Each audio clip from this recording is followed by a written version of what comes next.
Okay, so hopefully this week we'll be able to wrap up the topic that we've been discussing for a couple of weeks already, which is the concept of the topic of Gugulam, or reincarnation. So I just want to focus on a little bit of a couple of the reasons that we talked about last time, why a person would be reincarnated, why a soul would be sent back down. So we went through a number of them, again, whether it's to accomplish a certain mitzvah that the person missed an opportunity in the first lifetime, or to fix a certain sin that they had to struggle with in the first lifetime, and so on. There was another reason that was mentioned by the Arizal, which is the following, and this is what we want to talk about a little bit in greater detail.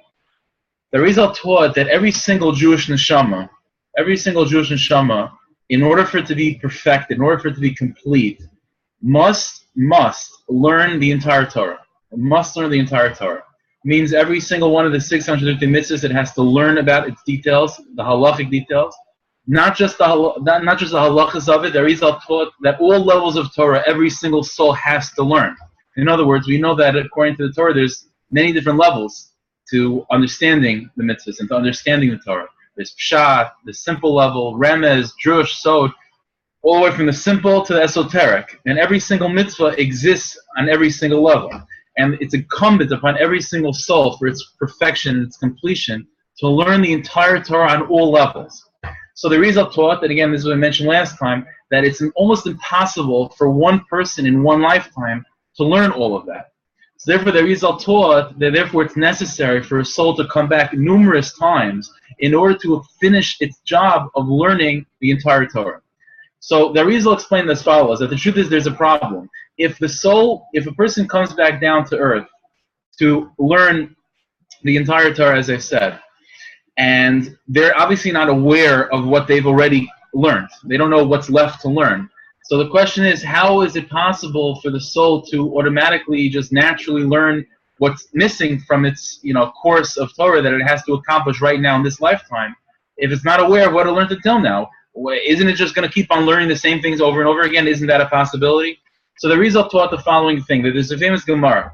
The Gemara says a rule, that when you want to know what part of Torah should you learn, Should you focus on Chumash?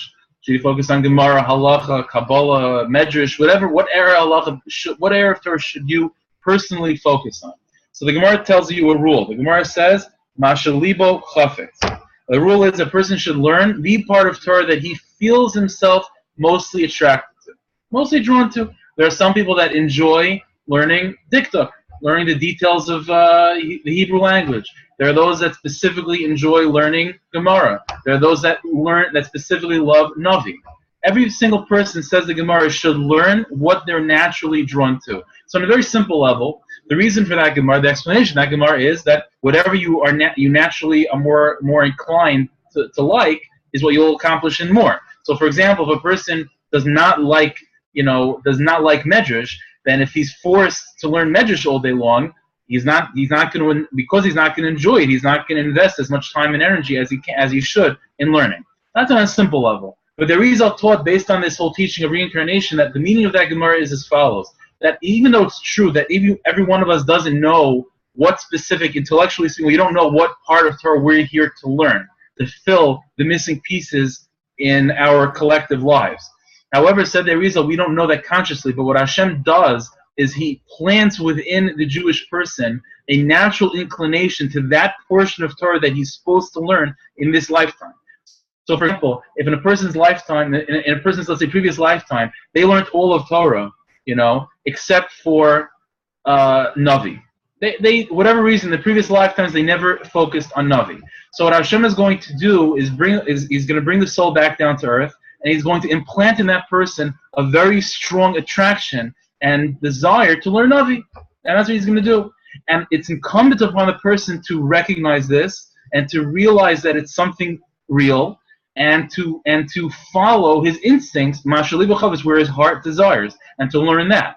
Now, obviously, that doesn't mean that if a person specifically likes Navi, for example, it means he doesn't have to learn any halacha. Obviously, that's not true, because just in order to function as a frum person in the world, you have to learn basic halachas. You have to know how to daven, you have to know how to keep Shabbos, you have to know to eat kosher, and so on. So there are certain basics that every Jew has to know in order to simply survive.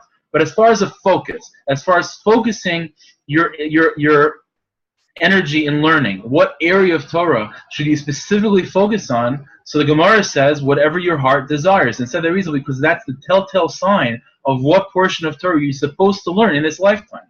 So there's a story behind this, in fact, that the Arizal, that Reb Chaim Vital, the great student of the Arizal, was once complaining to the Ari, saying that he feels bad about himself, that he always feels himself drawn to learn Kabbalah and not so much halacha.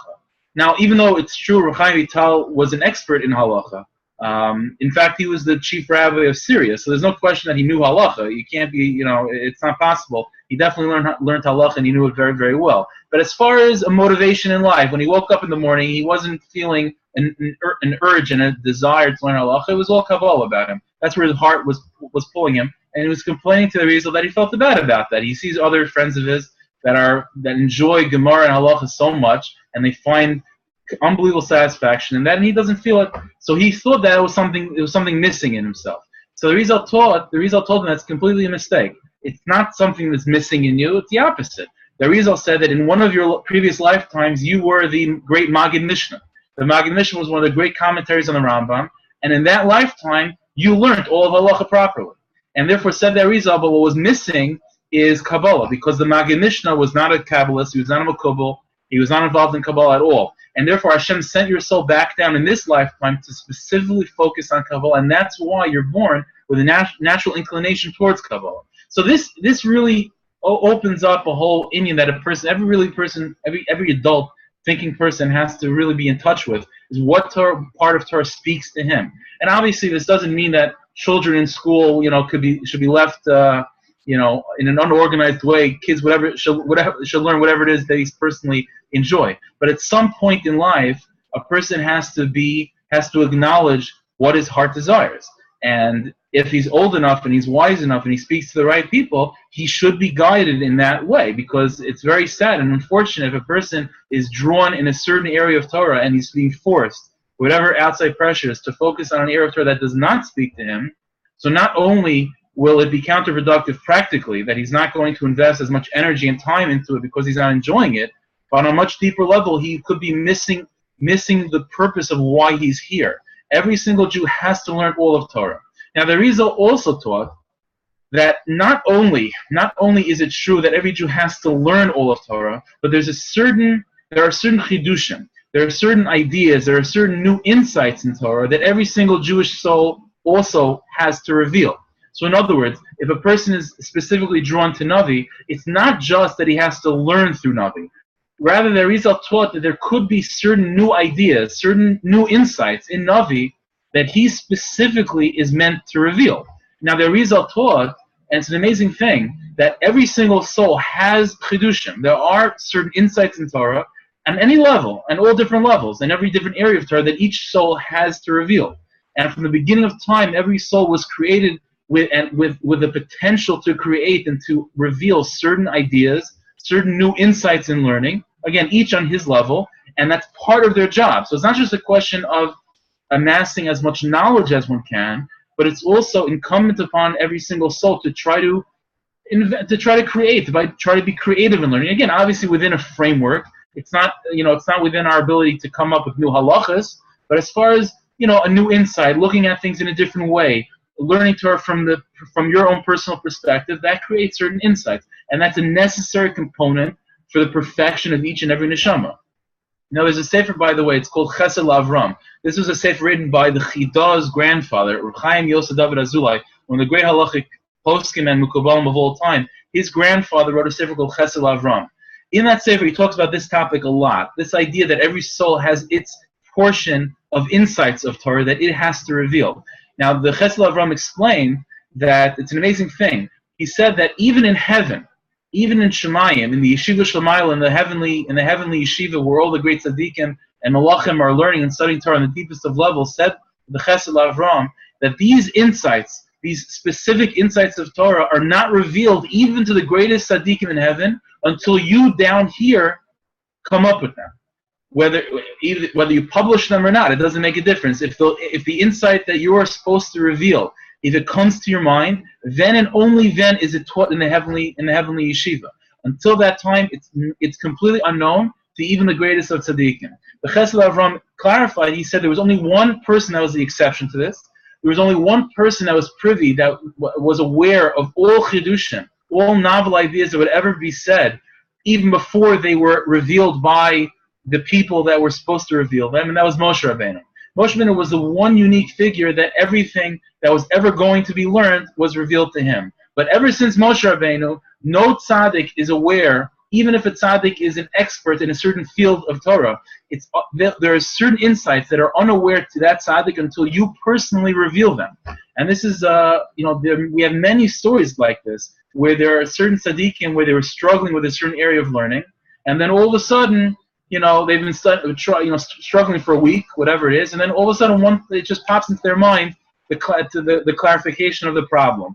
And why did that happen? So many stories like this, we have this specifically from Arizal and Wtntu, we have this very often, that the explanation that was given to them by the greatest of tzaddik and by the Arizal is the fact that this specific question that you were grappling with was dependent on a certain novel idea that had to be revealed that was not yet revealed, and the whole week you were struggling with it, and then at one point, some person on the other end of the planet was studying his portion of Torah, came up with his insight, and then that allowed your soul to be privy to that idea as well, and that helped unlock whatever question you were having in your learning. So it's very important, as I said, for each person to learn that area that speaks to them and to try to be inventive. Again, within a framework, within a certain sense of seriousness and maturity. Obviously, you have to know.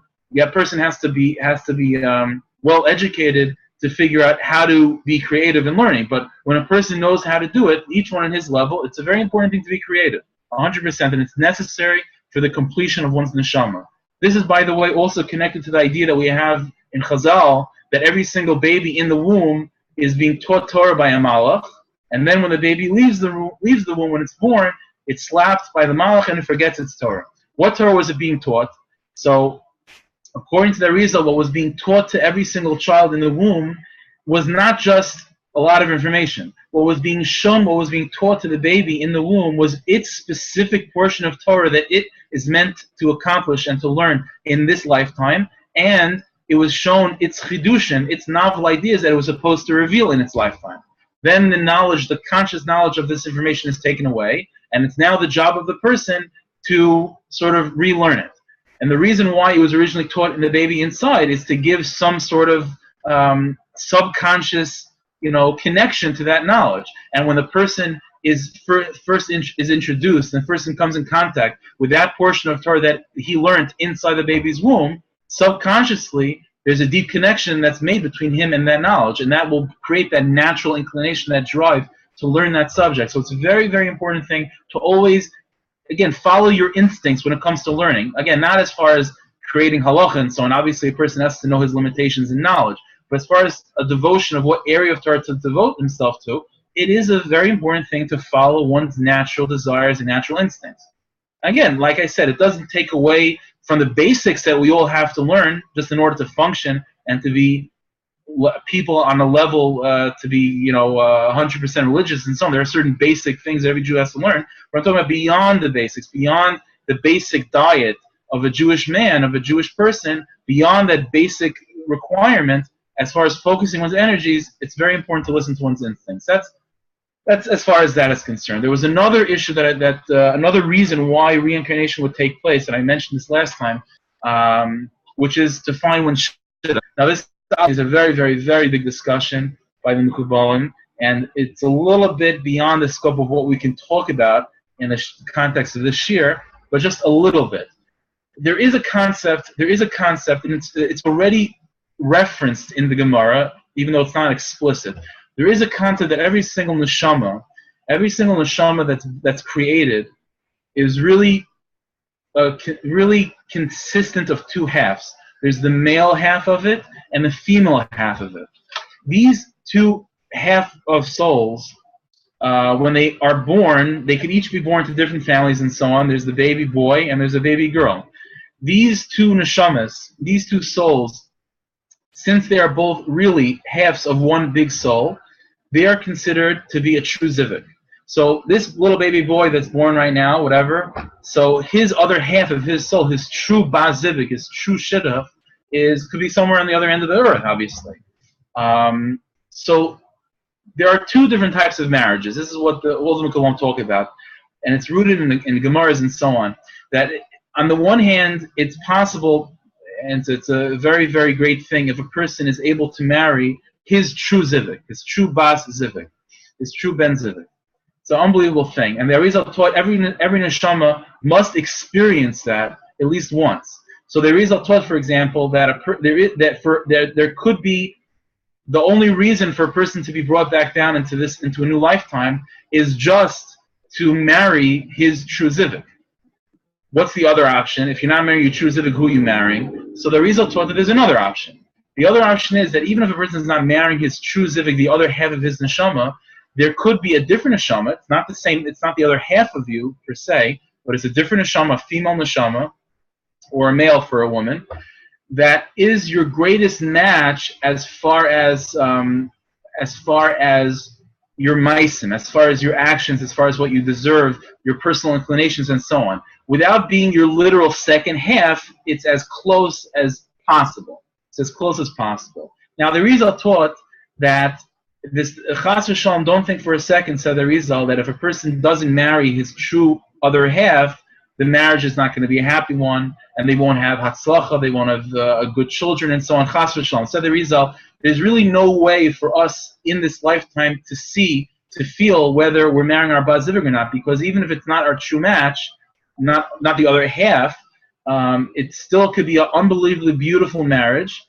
And the opposite is also true. A person can marry his match, but if they could be miserable people. They could cause a very strong rift and shalom bayis, despite the fact that they're two halves of the same soul. So, and for example, I don't want to go into this too much, but we do have, the Rizal did teach there are certain great tzaddikim in our history that did not marry their bazivik. They did not marry the other half. They married people that were as closely similar to their souls as possible without being the second half.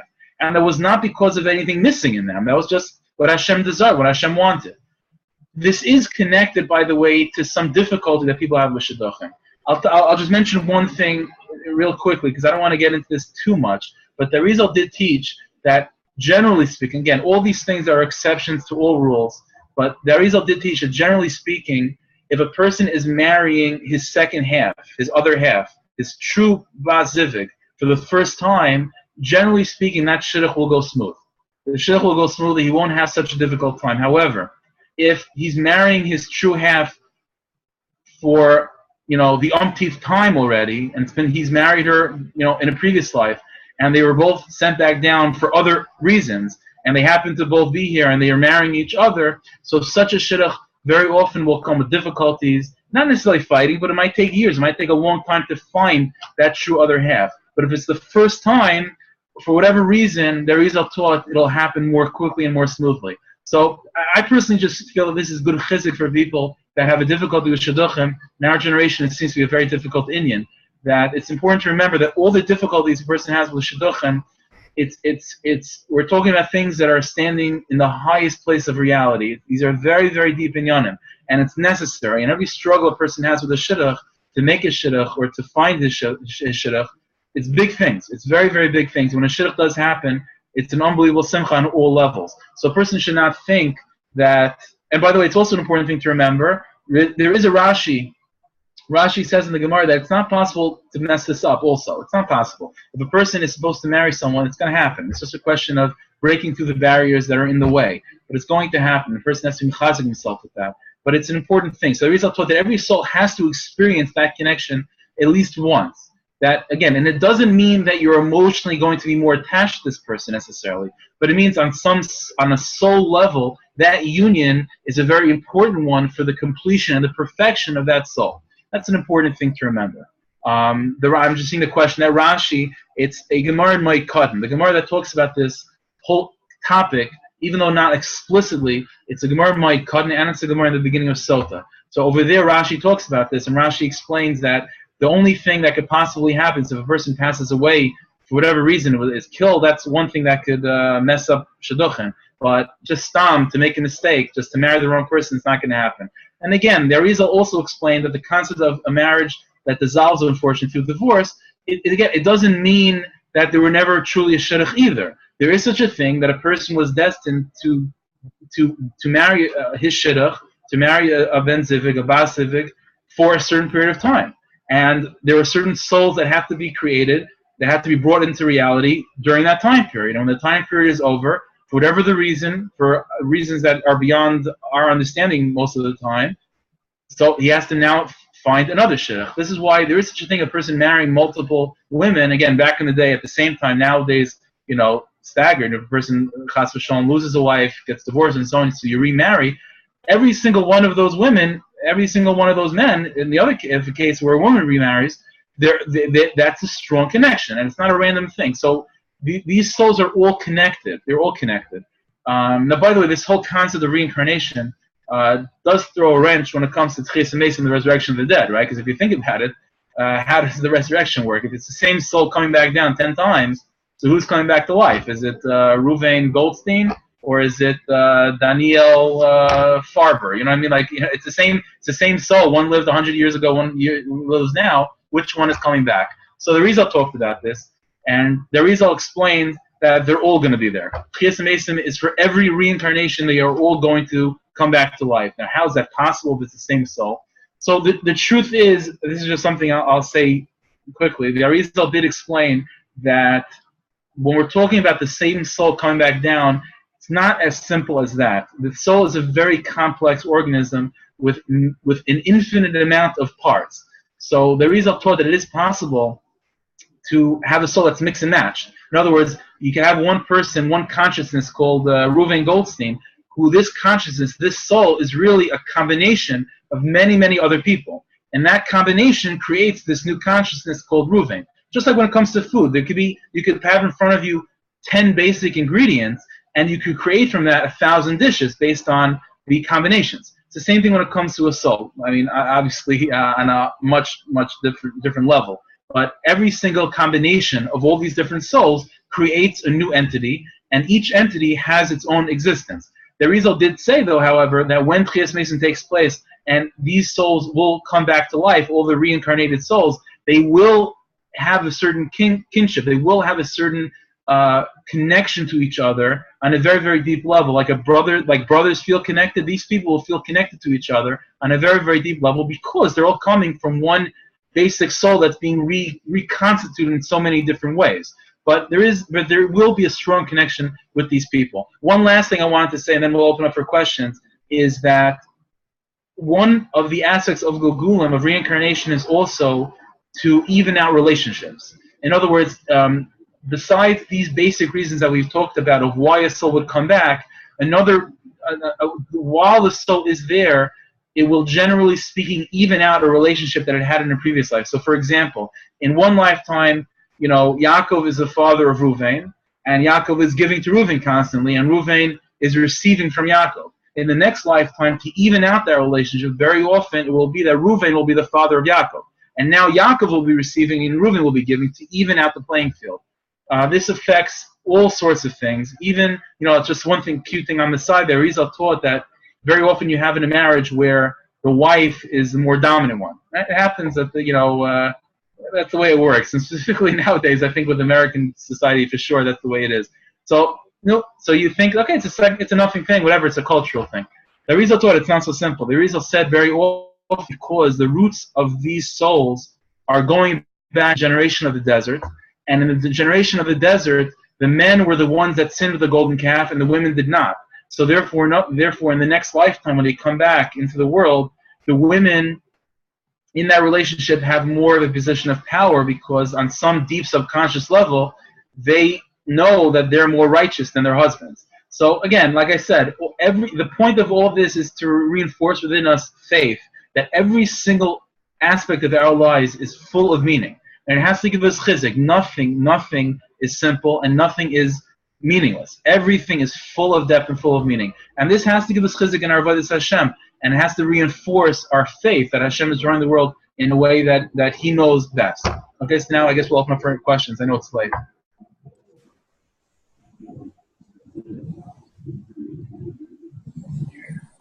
I unmuted everybody. If anybody has any questions, you can go ahead. Oh, we had one that was written in, which is, where is that Rashi? Yeah. So I saw that. So it's in like I said, it's in the beginning of Sota. It's right in the beginning of Sota, and it's also in my cotton. The daf of my cotton, I think it's going to be around daf Yud. I don't remember 100%, but if you see in the beginning of Sota, they'll reference it where it is in my cotton too. Anybody else? Yeah, I see a question over here. Are we still going to spend more time on Ishtadlos? Okay, I guess we'll see. The truth is, if anyone has more ideas for topics, then please, you should send an email to Dovi, whatever, and we'll try to cover everything everyone wants to talk about. Okay. Okay. Shukayach. Shukayach, everyone. Thank you.